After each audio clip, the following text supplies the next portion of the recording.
Hello guys, જય Shri Krishna, good morning. કેમ છો બધા? મજામાં ને? હમણાં ઘણા સમયથી અમારો બ્લોગ નથી આવેલો. હમણાં એક્ઝામ ચાલતી હતી એટલે એવો ટાઈમ જ ન મળ્યો કે બ્લોગ ઉતારવો જોઈએ. હવે એક્ઝામ ફિનિશ થઈ ગઈ છે એટલે હવે નિરાંતની રાહત અનુભવી છે. એટલા માટે હવે આજ પાછો અમે બ્લોગ ચાલુ કર્યો છે બનાવવાનો. તો હમણાં અમારે શિક્ષક દિન આવી રહ્યું છે. ડૉક્ટર રાધાકૃષ્ણ સર્વોપલ્લીની યાદમાં અમે શિક્ષક દિન ઉજવી રહ્યા છીએ. તો અમારા ટ્યુશન ક્લાસની અંદર પણ શિક્ષક દિન છે. તો એની અંદર અમારે ઘણા બધા વિદ્યાર્થી છે એને શિક્ષક તરીકે રાખવાના છે. ઘણા બધા બાળકોને બહુ જ શોખ હોય કે નહીં મારે બી ટીચર બનવું, મારે પણ ટીચર બનવું. તો હવે આપણે એની પ્રિપેરેશન કરીએ કે હમણાં 5 તારીખે શિક્ષક દિન છે. તો હવે જોઈએ આપણે કયા બાળકોને શિક્ષક દિનમાં રાખવા. તેના માટે હું ચિઠ્ઠી બનાવીશું જે બાળકોને બનવું હશે. અને આ વખતે હોશિયાર બાળકોને જ બનાવવા જ નથી, કારણ કે હોશિયાર બાળકોને આપણે દર વખતે શિક્ષક દિનમાં રાખીએ છીએ. એટલે આ વખતે એનાથી ઉલટું રાખવાનું. શિક્ષક દિનમાં હોશિયારને રાખવાના. આ વખતે જે નબળા વિદ્યાર્થી હોય ને એ બધાને શિક્ષક બનાવવા છે. એટલે બહુ ટીચરની આ મણી કરતા હોય ને સ્કૂલે ને બધે, એટલે એને ખબર પડે કે નહીં, ટીચર બનવું પણ આમ આસાન નથી કાર્ય.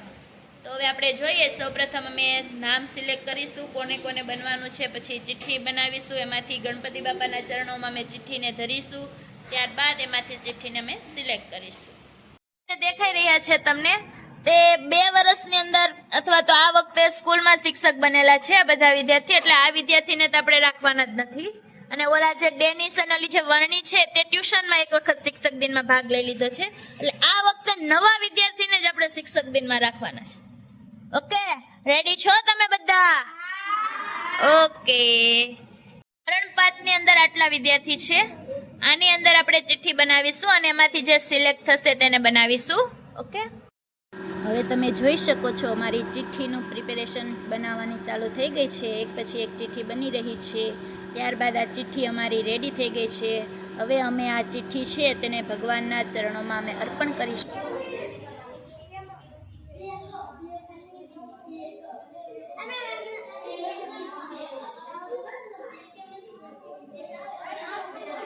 ચાલો, મારી પાસે બહુ બધી ચિઠ્ઠી આવી ગઈ છે.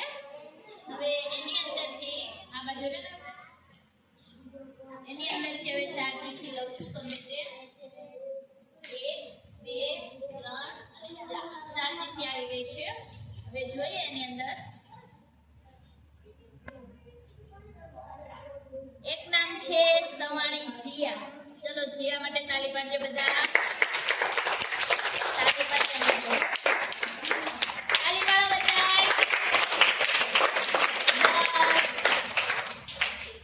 હવે બીજો નામ છે ક્રિયાંશ.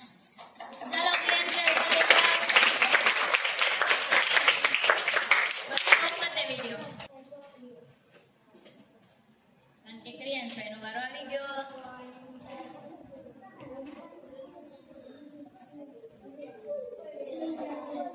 જીયા.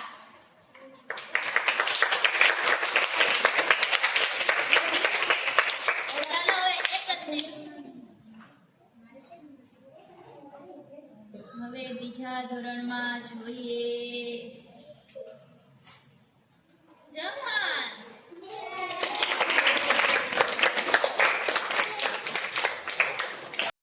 ખનક છે જે બાલ ભવનના વિદ્યાર્થીને ભણાવવાની છે. તો ચાલો હવે જેટલા પણ શિક્ષક બનાવે છે તે ઝડપથી મારી પાસે આવી જાય. ચાલો સ્પીડમાં. ચાલો જે વિદ્યાર્થી સિલેક્ટ કર્યા છે તે આવી જાય. હાલ જહાન ઝડપથી. અને ધોરણ 1 ની અંદર કાયરાને રાખવાની છે. કિયારા કાઈ વાંધો નહીં. ચાલો